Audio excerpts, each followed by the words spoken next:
Welcome to another episode of the Centered Life podcast. My name is Shane Segars, and I'm the spiritual formation pastor here at Centerpoint.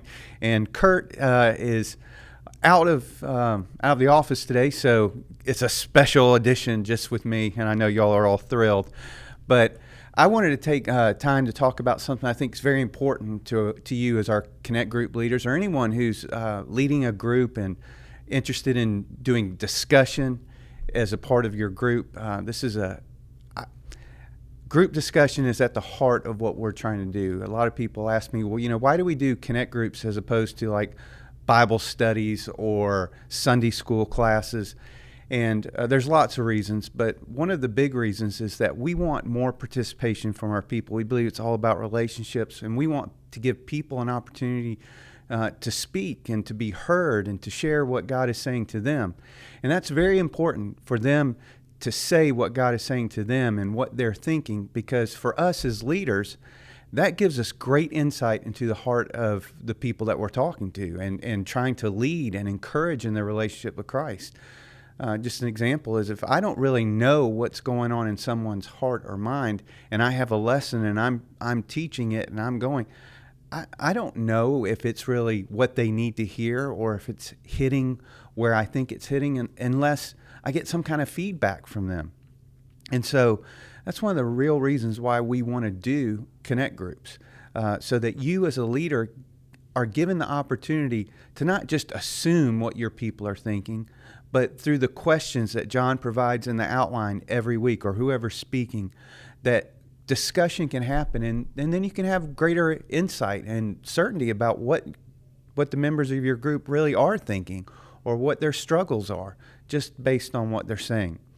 That's really the reason why we want to do this. So let me give you a story from my life about why this is so important. So I was a staff member at a large church 15 years ago. I was a teaching pastor, oversaw their small groups and ministry areas, and I took our whole staff to a church to Idaho, where this church was making disciples, and they were doing community-based groups. And so that was something new to us, and so we wanted to go and learn. And they took our whole staff and simulated one of their, like what we call a Connect group or a community group. And looking back on it, it's still one of the most impacting things in my life, because first of all, I realized we had been in the church and we had focused a lot more on information than application and transformation. And so what do I mean by that? Well, we had one assignment in this group. Our facilitator came in, ran it just like they normally do in a group, but it was all of our staff members. Now, these are people who had PhDs, MDivs, a lot of people seminary educated. Most people had been in ministry well over 10 to 15 years. So this was a group of people who knew a whole lot, and honestly, we thought we knew each other very well. But what happened in one short hour-long meeting forever changed my understanding of what could be done in a group. So we were doing this study, or we were doing the lesson over the prodigal son. And our facilitator had us read the story, and he said, before we read the story, we're going to have a discussion afterwards, but I want you to focus on one question as this story is being read.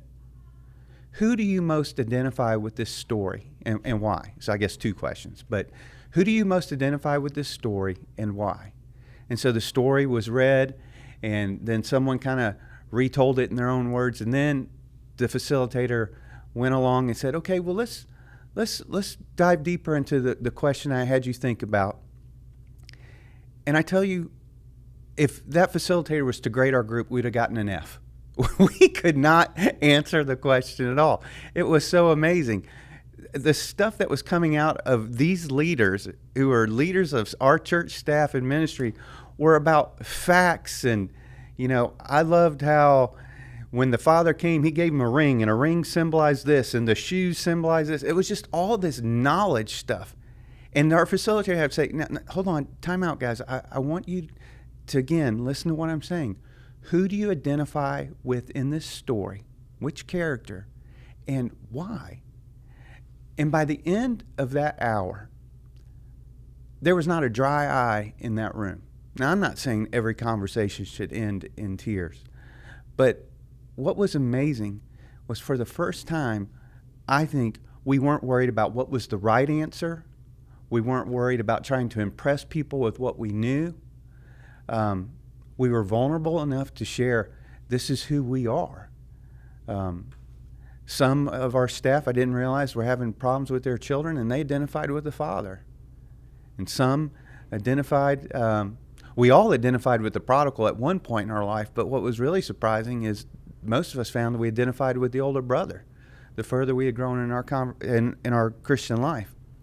And so it was just very eye-opening that we were so concerned about the right answers that we missed the benefit of being able to say, what's God saying to me? And who are you? And what's God saying to you? And how can I encourage you? And I came back from that trip committed to creating environments where people could have open, honest, guided discussions based on biblical truth and allowing God to be at work in their hearts. Because I saw God do more in 1 hour with people I'd known for a long time and knew a lot of information than lots of studies that I had led or just courses that I had taught. So, that being said, one of the things they gave us were ground rules for discussion. And I found this very helpful. Before every discussion, the facilitator would actually say, now I just want to remind us, I know that we've heard these all before, but these are the ground rules for our discussion. And there were 9 of them. And I want to go over those real quickly with you today. The 9 ground rules for a good biblical discussion. And first of all, as a facilitator of a conversation, even though you're a group leader, you're trying to make disciples, in the discussion, your goal is to probably speak only 20 to 30% of the time. You're not there to answer every question or to explain everything. You're there to answer questions, to guide the conversation, to maybe make sure certain people aren't dominating and that other people are given an opportunity to be involved. So that's your role as a facilitator, is, speaking about 20 to 30% of the time, which means we want our group and the members in the group speaking a majority of the time, 70% or more. So here are the ground rules. And the first one, it might be surprising, but it's listen. And, that's very important because we're there to hear what other people are saying, especially you as a leader. And I know when I was leading courses or whatever, I wasn't so much concerned with what they were saying as what I needed to say. And once I got comfortable in this venue of doing group discussions, it's real important that I learned that I needed to listen and not just be thinking about what I wanted to say next or getting lost in other thoughts, but really being present, hearing what is this person really saying? Because when they're talking, they're revealing their thoughts and their heart, and I don't want to miss that because that's where God's going to show me something about what's going on in their lives. Or he might say something through them that I need to hear. And if I'm just always thinking about something that I need to say next or moving the conversation on, I might miss what God's really saying. So the first thing, very simple, but don't underestimate the importance of it, really listen. The second ground rule is pause. Now, what does that mean? That means you want to allow people to finish their thoughts. So if someone's answering a question, as soon as they stop, don't jump right in and fill the silence with your words or next question. Actually pause. Allow what's being said to be heard, not only by yourself, but by the rest of the group. Also pause because the person might not really be finished with what they're saying. Or they might be, but you need to pause because someone else might have something to say that goes along with that thought. So don't be afraid to pause. I know sometimes leading conversation when I always talk about the awkward pause, but there's so much power in a pause. People are thinking. People are being given an opportunity to maybe jump into the conversation who haven't. So listen and pause. The third is transparency. Now, what do we mean by transparency? I'm just asking people to be as honest as they can. That's what I mean by transparency. I'm not asking someone, or we're not demanding that everybody in the group share their deepest, darkest secret right from the beginning. That's not what we're after. We just want people to be honest in what they say. Some people are more ready to share than others. And, we want to honor people and where they are because we care about people. But we want to make sure that people aren't just giving tried answers or whatever, but really being honest. What do you really feel? What do you really think? What do you believe to be true? And so we want to make sure that people know that this is a safe place. So if you're going to create a transparent environment, you have to make sure that people know that this is safe and that it's confidential. And that's going to be huge. The fourth one is no convincing. I know this might be hard because we're always in church and we're always thinking about there's truth and there's the right answer. And yes, there is truth. And God does have a right way. But in a discussion, we're trying to allow people to share where they are. And guess what? People are on all different points of the spectrum in where they are in their relationship with God, where they are in their following of God, and especially, just they're different places. And so this no convincing is for you to understand that it's okay for different opinions. We're not going to try and convince people to our way of thinking. Again, we're trying to help people walk by their own faith and enjoy their own relationship. This is not about us manipulating and forcing people to just see it our way. And I want to take that burden off of you. You can't change hearts. God can. His Spirit is enough to do that, and He wants to do that. We just need to create a space where we allow God's truth and the freedom of His Spirit to work in our lives in a safe place. And I know that God will bring about His end. He says, I will complete what I've started. We don't have to worry that He won't be able to make His truth known. But we don't have to be the ones convincing people of it. The next one is no convincing. Oh, I just said that. It's don't fix. Sorry. Number 5, don't fix. So again, we're not trying to convince people to what we're saying. Also, we're not trying to fix people. So let people share what they're saying without the concern of them being fixed by you. If they want your advice, they'll ask for it. If you hear something and you resonate with that, you know that was something from your own life. In the conversation, allow them to continue to express what they're expressing.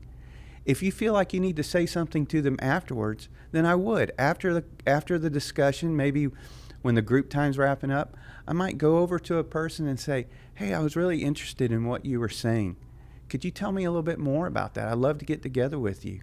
Maybe if you'd like, I'd like to share some of my own experiences with that. That gives you an opportunity to have another conversation with someone outside of the group where someone might feel, oh, you're trying to fix me in the midst of all these people. And guess what? If you start trying to fix people in a group setting, that's going to shut down all genuine conversation that you have with other people. So we're going to listen, we're going to pause, we're going to be transparent, try to be as honest as we can. We're not going to try and convince people, and we're definitely not going to try and fix people. Now, another one here is don't rescue. Now, what do I mean by rescue? Well, let's say someone is sharing something that's rather difficult, a painful experience from their past, and it's emotional, and they're getting choked up, and they don't want to cry, or they're really trying to formulate the right way to say this, and they start to pause. And we feel the awkwardness in the room because we know they're trying to share something. It's so easy for us to try and rescue them, jump in and make them go, hey, that's okay. You don't have to say anything you don't want to say. Or I think what you're trying to say is this. And what we're doing is we're trying to save them from this difficult time of trying to express what is going on in their hearts and minds. But don't do that. Allow them to keep going through it. Allow them to either finish saying what they wanted to say or for them to admit, hey, this is just too hard. I can't say any more right now. And then just be respectful. Say, well, I thank you for sharing what you did. And maybe when you're ready to say something more, we'll be here to listen. But don't try and rescue. So many times I've seen people jump in because they felt uncomfortable for the person, and they've actually stopped the person from being able to share really what needed to be said. So let's not try and rescue people. I know it's out of a good heart and good intention, but let's let God continue to do his work in that person's heart. Another one, number 7, is no talking over or crosstalk. When we're having a group discussion, again, we're listening to the one person who's speaking. So we don't want to have other discussions going on. So no talking over means let's not have sidebar conversations while someone else is talking. That just says to everybody in the group, or to that person especially who's sharing, what I'm saying is not really important. You're not listening to me. You're talking about your own thoughts. And sometimes it might be an important thing, but we really need to work against not interrupting someone, not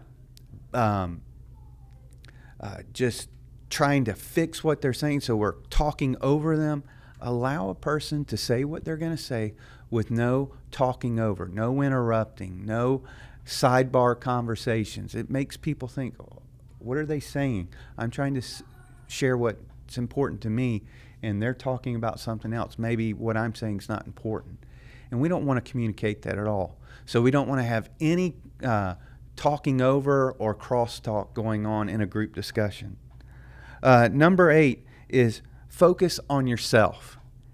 This is really key. When we're in a group discussion, we need to talk about the one person that we know the best, and that's ourselves. So what I would say is, let's avoid you and we and the church and all kinds of language where we're talking about other people. Let's focus on, I, me, myself. That's what we can talk about with confidence. And so we want to make sure, as we're having this group discussion, if someone starts talking about, well, we're not talking about them. This is about you with us. And so we need to make sure that we're focusing on that kind of conversation using I and me statements rather than you, they, church, etc., whatever it is. And then the last one is self-reflection or self-assessment. Because again, in a group discussion, we're trying to answer this question, what is God really saying to me through whatever the message was, whatever the questions are, or what someone else said in the meeting? What is God saying to me? What am I going to do about it? What did I need to hear?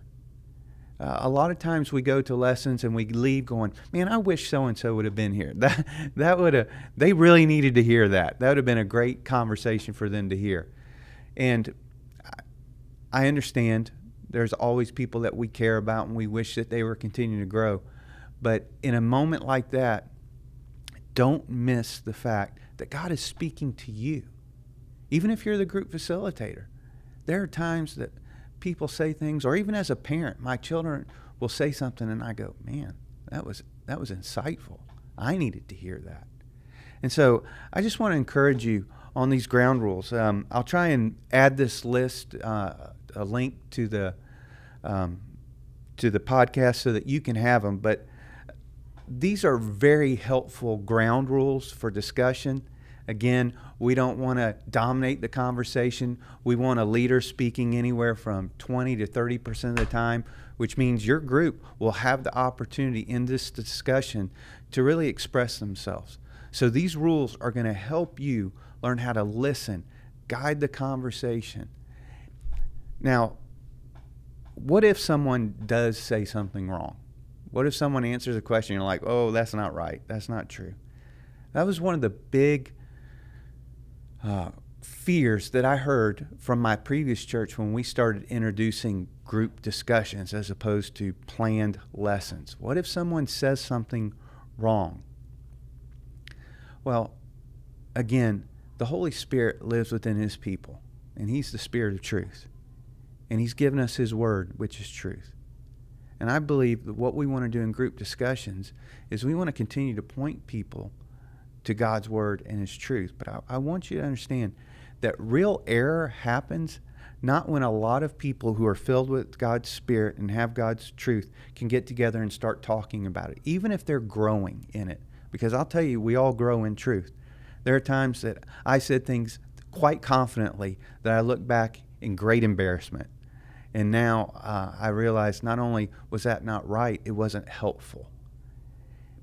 And so there's things that just because I felt I knew the right answer, I wasn't right. So we're all growing. We're all learning. And we want to create an environment where someone, because honestly, those were the things that helped me to learn the most. When I said something out loud, I either came away with, I really believe that, or I can't believe I just said that out loud, because that now coming out of my mouth, that sounds like the stupidest thing I've ever heard. And so group discussions in a safe environment were very instrumental in me growing and learning the truth. And I want to let you know that all great heresies, when you look at them in history, people who formed groups around themselves that we would consider heretical and wrong, it was not because there was a lot of people being open to share and talk about what they were learning or what God was saying to them, or their own interpretation of what God was saying. Most of those heresies started when you had one person lock down all discussion and said, you have to listen to me because I know the truth. And so instead of having discussion, you just had people who just accepted things blindly. And we never want to do that. I think of the Apostle Paul when he was on his mission trips in the Bereans. He would share the truth, and then they would go and they would look it up for themselves. And I think that's a part of what group discussions are. It allows people to hear truth from people, but to bring their understanding of God's word into that discussion as well. And I know this, that when God's Spirit is at work in his people, he will lead us into his truth. And so there'll be times, yes, where there needs to be correction. And again, I would say go to that person privately when there's something. Or if something's said and you're like, well, thank you for sharing that. I appreciate your opinion on that. Does someone else have anything to say about that? Redirect the question and allow someone else to give another part of or to share the truth, or another interpretation of what's being said. Those are all helpful tools in learning how to guide a discussion. And so honestly, we probably need to do a whole series about group discussions, but today, as we're getting ready to launch Connect Groups, a huge part of our Connect Groups are the times where we get to have the discussions around the sermon or whatever questions you're answering from whatever video you might be doing from Right Now Media, but mostly through John's sermons. These ground rules are really going to help you build an environment that allows everybody to participate, and it's going to help you to know where your people are. So don't be afraid to use these ground rules, and if I was you, I would even repeat them before every discussion until people get comfortable with them, because you always want people to know, hey, these are the ground rules that we all can abide by so that we can have a meaningful conversation. Well, I hope this was helpful for you today. I know they were helpful for me, and I'm so thankful that over 15 years ago, I was introduced to these ground rules, and I just wanted to share them with you. We're praying for you as you launch your Connect Groups, and you're filling your Connect Groups now, but we know that God's going to work in and through you in a powerful way. So thanks for joining us today. Look forward to seeing you in our next episode.